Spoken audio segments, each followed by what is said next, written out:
This has been a brutal few months for networking hardware plays. Cisco's been hammered, Arista Networks been obliterated. What about a smaller, more speculative play like Extreme Networks? Extreme is a roll-up. Their goal is to challenge the incumbent players by making a series of acquisitions, establish themselves as the first cloud-driven end-to-end enterprise networking company. In fact, after the acquisition of Aerohive Networks over the summer, Extreme now has more than $1 billion of cloud networking business. Could that cloud component give them an edge? And more important, is that edge enough to offset the broader weakness in this entire networking space? Let's take a closer look with Ed Meyercord. He's the president and CEO of Extreme Networks. Learn more about his business and where it's headed. Mr. Meyercord, welcome to Mad Money. Thank you. Good to see you, Ed. Jim. Have a seat. Good to see you. Thanks for having me. Okay, first time on. Why don't you run through the some of the exciting things that are going Extreme, of which there are many, and also I do want you to talk about the NFL relationship, and not just because the Eagles beat the Giants last night. You had to say it. Had to. You had to Absolutely say it. had to. Well, so if we look at Extreme, it's a different company than most people would remember Extreme from years back because we've made these acquisitions. We knew 4 years ago we had to get scale, right? We've made our way up. Of all the players in networking, we're the only one that came from that lower quadrant, with Gartner, which is a big barometer for all enterprise networking. And we went all the way up to leadership quadrant. Right. So that was a big deal. And now we're a challenger with small companies like Cisco and HPE. Okay, now so that's part of the issue, right? All right. So for us, we're competing against larger companies, but we have better technology, better solutions, and obviously, in our opinion. Yeah, we know they'll argue with that. They'll argue with that, but we also have third-party providers like Broadcom who would argue with us. Now, you have a fellow from Broadcom CA who's obviously got a very tight relationship.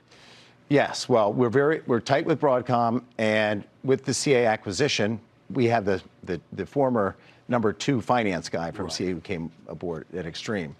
But the Broadcom has got the best merchant silicon, I mean, end to end. And it's really not about Cisco anymore for driving networking, which is kind of interesting because they have 55, 60% market share. Right. It's really about the cloud guys.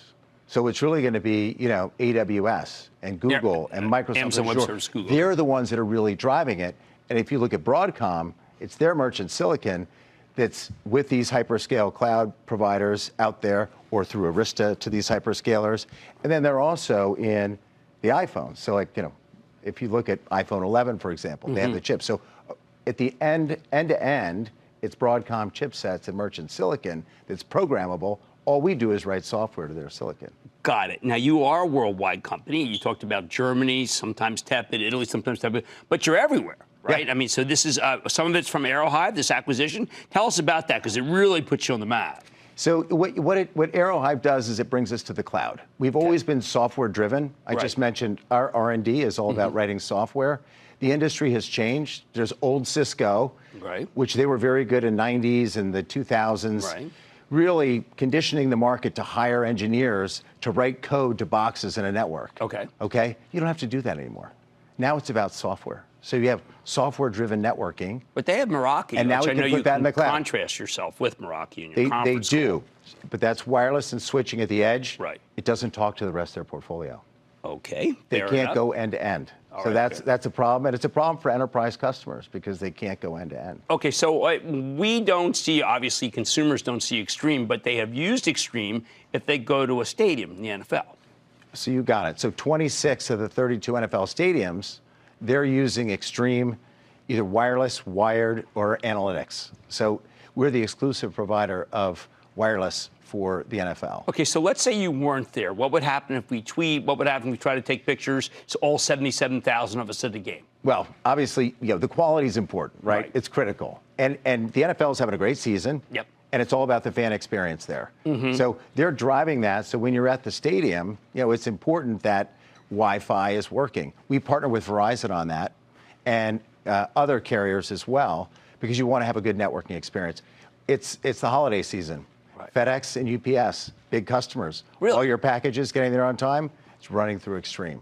And we have just so many stories about the 50,000 enterprise customers that we have and really interesting use cases. Now, give me, what's the game plan here? Because I know you want to be more than $1 billion. I mean, are there more companies left to buy? Because you've become acquisitive. You're trying to I'm sure you need more heft even than $1 billion to go against some of these big guys. Yeah, well, we have to be opportunistic. Right. The candidates aren't obvious for us. They're not, okay. They're not obvious. So we have to be opportunistic if we want to continue to acquire, but we could. And that's something that we'll consider. Right now, we're excited about the cloud because of this migration of networking. Okay. And cloud really changes things because of the efficiencies that it brings. The idea of having a centralized network management instead of these disparate network controls sort of throughout a network now brings a lot of flexibility. It brings speed to our cloud. And then it also brings a lot of savings and economy. Excellent. Well, look, I'm glad you came on and explained the story, and I'm glad you make it so that we can tweet and do all the picture taking we want, because otherwise, why not just be at home? That's what I have to say. That's Ed Meyercord. He's the president and CEO of Extreme Networks. This is a speculative stock. I want you to take a look at it. There's a lot of stuff, including a good conference call. Mad Money's back after the break. Don't miss a second of Mad Money. Follow @Jim Cramer on Twitter. Have a question? Tweet Cramer. #MadTweets. Send Jim an email to madmoney@cnbc.com or give us a call at 1-800-743-CNBC. Miss something? Head to madmoney.cnbc.com.